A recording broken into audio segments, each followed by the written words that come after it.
Hey guys, welcome back to the GSL up and down matches. We're down to our final 3 games of the night to determine who will get that 3rd place wildcard spot. Yeah. We have a situation now in the group that I hope would never occur, because this is a point where I heavily disagree with the Korean referees, I guess. Referees, admins, because we actually show the match between Happy and Dream. Which in my opinion isn't needed. First of all, Liquid Tasia and Startle Squirtle both advanced to Contest. That's a given. We are waiting for the 3rd place spot.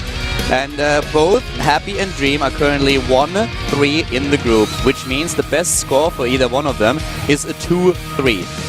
The problem is that Shine is on 2-2, so the worst score for Shine is also a 2-3. So Happy or Dream, if tied with Shine, would drop down because Shine won against both of them.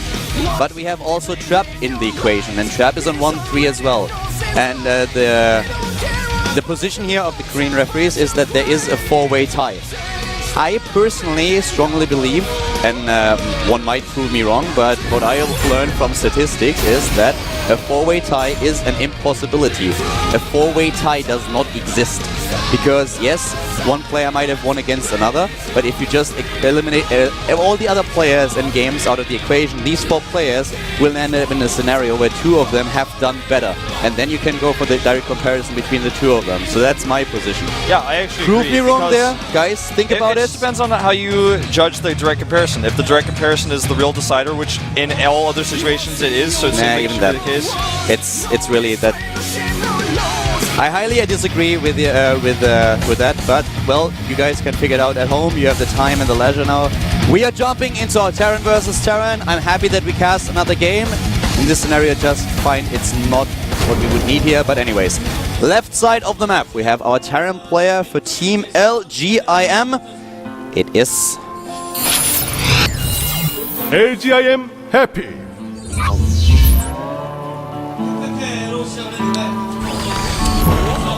Starting to the right side of the map, in green is his opponent. Also the same score, we have a Terran player in green. His ID is MVP Dream.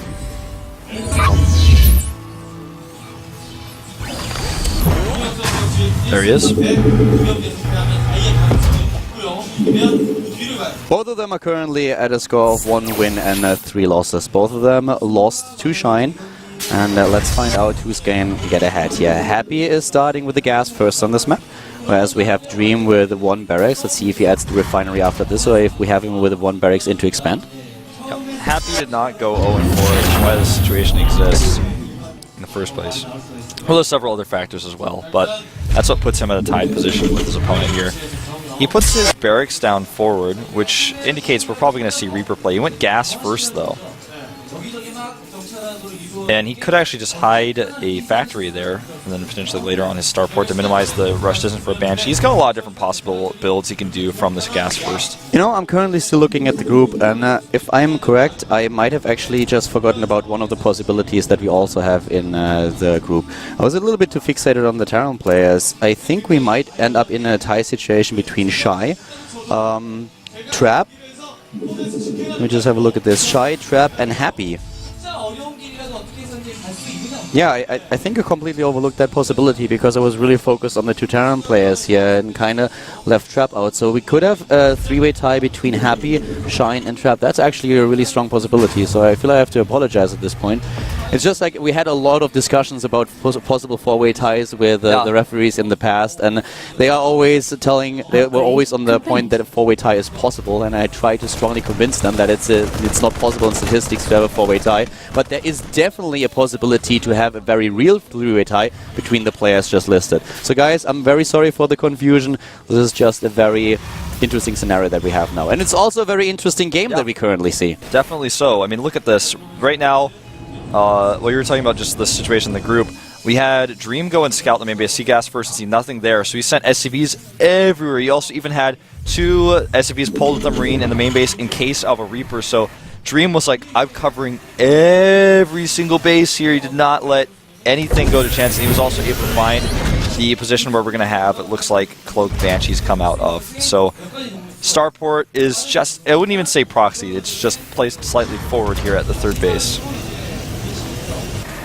I'm really interested to see how much damage he can do with this. Dream decided to get his own command center now in the main base instead of getting it on the low ground, which leaves him in a position that is a bit easier to defend. But we have the starport for Happy nearly completed, and there's the Banshee. There's actually no way that he has the starport out in time, Dream that is. So he has to rely on the Marines and on scans if there's going to be Cloak. And the Marine count for Dream is currently at 5.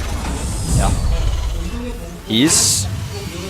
His orbital will help him quite significantly. So far Happy though, he actually doesn't have a second gas, he's not going Cloak at all. I thought he had a second gas, but... No, the second gas is for Dream. Dream has 2 gas. Yeah, okay, so that tricked me a little bit. So now we just know he's just going to do a little bit of pressure. With no Viking though, it's still really difficult to kill a Banshee with unstimmed Marines. Especially without turrets. We'll see how well he can do with this. With good micro, he can do a lot of damage here. It really depends on how well Dream deals with this. He has the Marines, but it's all about the positioning and about the micro. If you get these shots off, especially against the Marines without combat shield, 2 shots will just take down a Marine and also, of course, an SCV at this point in time. So the Marines are in position, which is really good. So Dream paying a lot of attention here.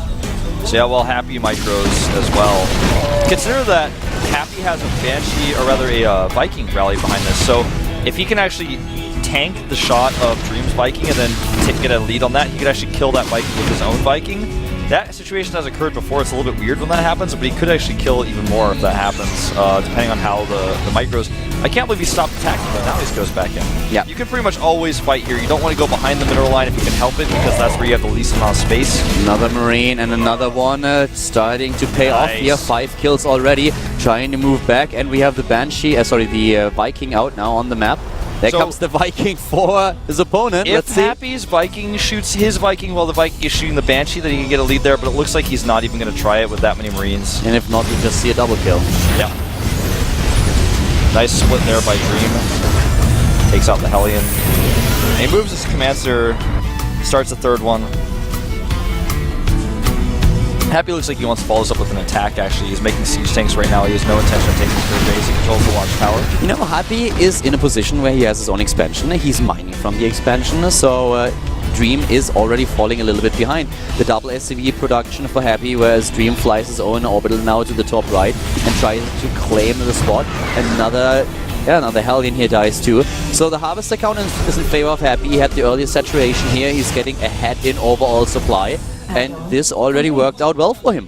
He's just going to go attack him, and it may kill Dream if he doesn't get bunkers up right away. Dream scanned, but what he saw no 3rd command center in the main, but that's not conclusive enough evidence that there's no 3rd command center at the actual 3rd base location, which he was not able to scout. So look at the timing for the siege tanks and the siege mode. Yeah. The siege mode is already on the tab for Happy, whereas Dream doesn't even have a single siege tank. This is really scary. He's going to actually go siege up the edge. But he actually does not have the superior air force. That actually goes to Dream. He's got more Vikings. True. Depends on if he can allure him over the Marines. If the Marines take... 1 for 1 so far. This command center may have to be cancelled. Yes, looks like there's no way to hold it. Oh, he tries. He tries, but I don't think it's a good idea. Yeah, yes. That was a very, very close cancel. A close call. I feel like Happy should actually just push his luck at the natural rather than go for the main base. Because... trying to do this weird edge stuff is all about his opponent's Vikings. But if he just goes up to the ramp where his opponent does not have siege mode, which he already knows his opponent does not have, then the Vikings are just irrelevant.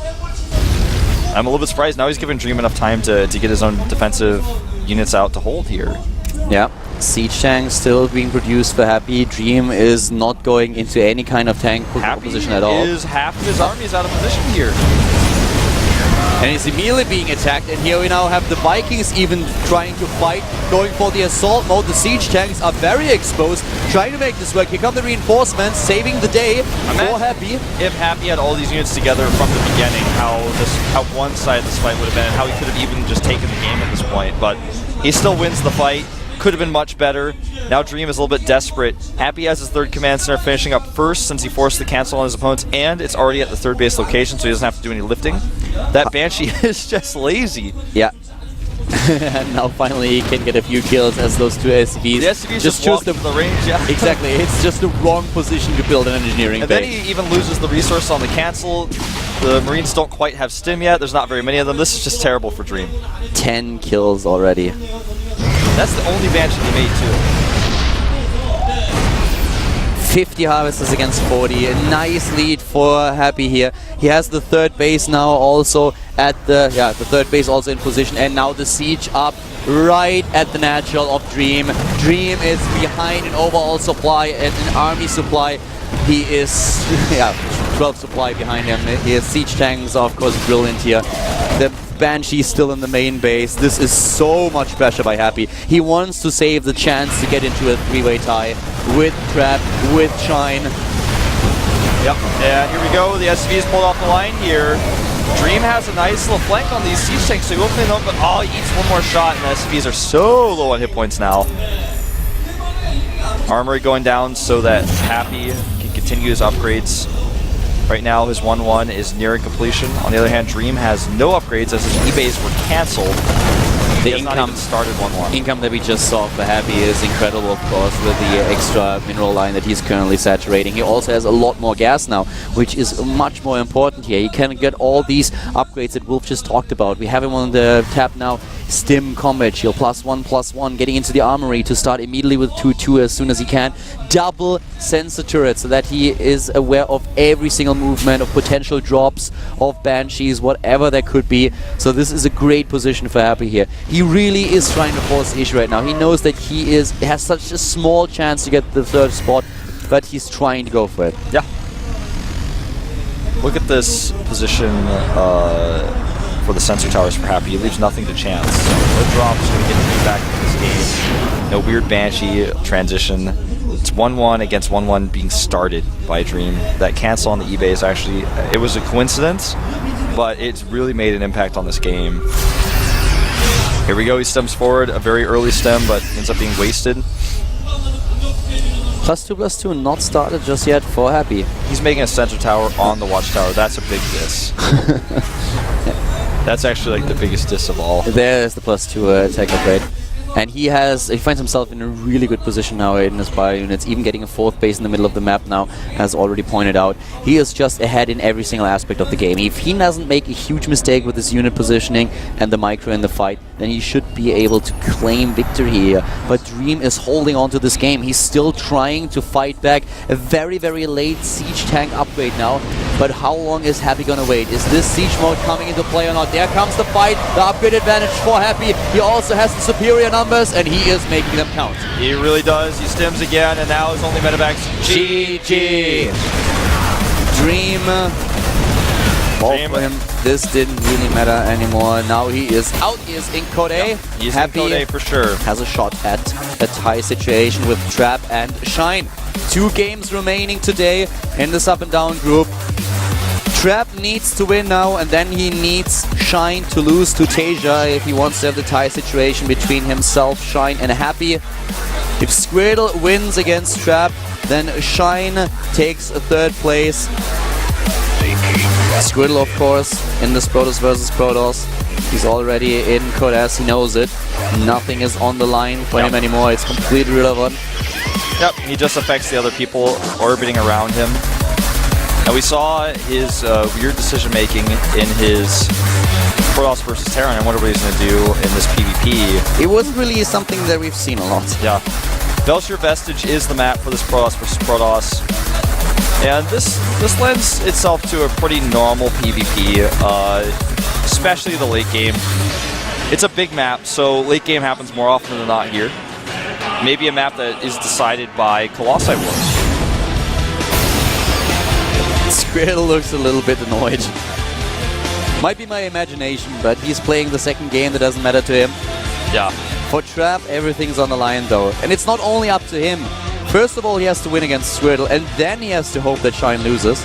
Because if Shine actually takes the game against Tasia, then it doesn't really matter what happens. Then Shine is going to take the 3rd place, no matter what. Belcher Vestige for PvP, that's the game at hand though.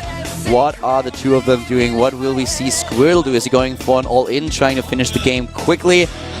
Or is he really going into a long macro game? We're gonna find out right now. The map has loaded. We are live with our Protoss versus Protoss. It is Squirtle versus Trap at the GSL up and downs with Cold and Wolf.